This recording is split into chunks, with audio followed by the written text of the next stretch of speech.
Hi, I'm John Maxwell. I am so excited about the L2 simulcast that you're going to be able to see. And the reason I'm so excited is because we are really wanting to help leaders learn to lead effectively.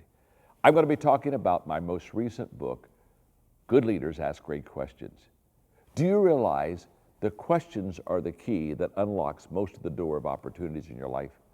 And many doors are never opened because you never use that key of a good question to unlock that door.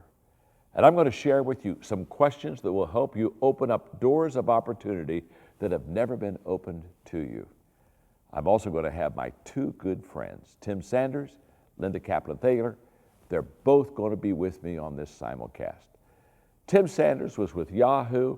He was a creations officer. This guy is so creative that if God would have wanted help on creating the heavens of earth, I think he would have asked him. Linda Kaplan-Thaler, this lady knows marketing. She's the one who put the duck in Aflac. They're going to be with me at this L2 simulcast.